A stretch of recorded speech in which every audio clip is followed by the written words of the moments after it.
અમદાવાદના વધુ એક બ્રિજ પર આ રીતે સળિયા દેખાવા લાગ્યા। બ્રિજ બેસી ગયો હોય અને ખાડો પડ્યો હોય તેવું લાગી રહ્યું છે। તિરાડો પડતા અમદાવાદનો સુભાષ બ્રિજ અવરજવર માટે બંધ કરાયો છે। એવામાં હવે શહેરના ભાઈપુરામાં આવેલા ગુરુજી બ્રિજમાં ક્ષતિ જોવા મળી, જેના કારણે દોડતા થયેલા મહાનગરપાલિકા તંત્રે તાત્કાલિક સમારકામ શરૂ કર્યું છે। પરંતુ સવાલ એ છે કે શું બ્રિજમાં થીગડા મારવાથી કામ ચાલી જશે? સાથે જ બ્રિજની ગુણવત્તા સામે પણ ગંભીર સવાલ ઉઠી રહ્યા છે। સ્થાનિકોનો દાવો છે કે છેલ્લા 1.5 મહિનાથી બ્રિજ ક્ષતિગ્રસ્ત થયેલો છે। રજૂઆત છતાં તંત્રે સમારકામ મોડું શરૂ કર્યું છે। 2009માં 24 કરોડના ખર્ચે આ બ્રિજ બનાવાયો હતો। બ્રિજના જે કામ થઈ રહ્યા છે એમાં સરકારમાં બેઠેલા અધિકારીઓ અને કોન્ટ્રાક્ટરોની મિલીભગતના કારણે આ બધું બનતું હોય છે।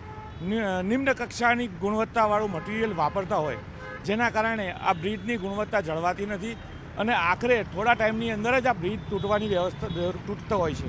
અને બ્રિજ જે તૂટતો હોય છે એના માટે જે પરિસ્થિતિનું નિર્માણ થાય છે એમાં આમ જનતાને ખરેખર બહુ હાલાકીનો સામનો કરવો પડતો હોય છે। લગભગ 1.5-2 મહિનાથી આ બ્રિજની અંદર આળસ રાખેલી હતી અને આ બ્રિજ ઘણા સમયથી લોકોના ધ્યાનમાં હતું। લોકોએ ઘણી બધી રજૂઆત કરી છતાં નિભર અને આરામથી સોરેલા તંત્રને કંઈ ખબર નહોતી। જાણે એ રીતનું અહીંયા કામકાજ હતું અને જ્યારે લાસ્ટ પરિસ્થિતિ એવી આવી કે હવે બ્રિજ તૂટી પડે, પરિસ્થિતિનું નિર્માણ થાય એ પહેલાં હવે તંત્રના અધિકારીઓ જાગ્યા છે।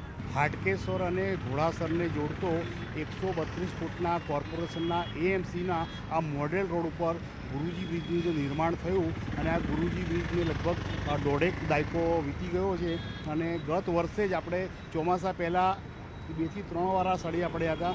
એ જ વખતે અમે કોર્પોરેશનને તંત્રને ધ્યાન દોર્યું હતું કે આ સળિયા દેખાઈ રહ્યા છે, પરંતુ એ લોકો માત્ર થાગડ ફીગડ કરીને જતા રહે છે, એની ગુણવત્તાવાળું સમારકામ કરતા નથી। એટલે આજે આ ફરી ગઈકાલે સળિયા દેખાવા લાગ્યા તો સુભાષ બ્રિજની ઘટના થઈ એટલે આ બ્રિજ ધ્યાન પર આવ્યો। બાકી જો આ કંઈ મોટી ઘટના થઈ હોત અને આ સળિયા વધુ આપણે પોળા થઈ અને ક્યાંક નુકસાનકારક સાથે કોઈક જોખમી બન્યો હોત તો કોની જવાબદારી? આ ગુણવત્તા વગરના કામના કારણે જ આપણે આ બ્રિજો અત્યારે તિરાડો પડે, ગાબડાઓ પડે અથવા તો એને ઉતાર લેવા પડે છે। પહેલાંના સમયમાં બ્રિજ 50-100 વર્ષ ચાલતા હતા અને આજે બ્રિજ 1 દશકો પણ ચાલતો નથી અને તિરાડો પડવા લાગે છે। અમદાવાદના અન્ય વિસ્તારોમાં પણ બ્રિજ પર ખસ્તા હાલત છે અને તેવી સ્થિતિ જે છે તે અમદાવાદના ભાઈપુરા વિસ્તારમાં આવેલા ગુરુજી બ્રિજમાં જોવા મળી રહી છે। હું એ દ્રશ્ય આપને બતાવીશ કે હાલ આપ જે આ બ્રિજ જોઈ રહ્યા છો, બ્રિજના સળિયા જે છે તે દેખાવા લાગ્યા છે।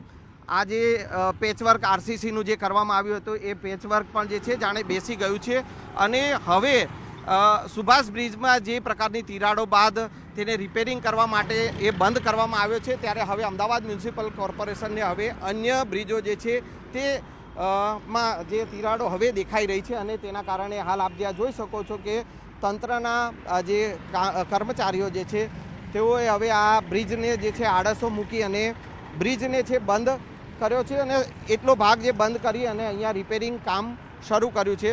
પરંતુ કેમ તંત્રને જ્યારે આવી કોઈ ઘટના કે બ્રિજમાં તિરાડો દેખાય કે બ્રિજ તૂટે ત્યારબાદ જ જે છે અન્ય બ્રિજોનું સમારકામ હાથ ધરાય છે, તે એક સૌથી મોટો સવાલ તંત્ર સામે જોવા મળી રહ્યો છે। કેમ પહેલેથી તંત્ર દ્વારા આ પ્રકારે બ્રિજનું રિપેરિંગ થતું નથી, તે પણ સવાલ જે છે તે અહીંયા જોવા મળી રહ્યો છે।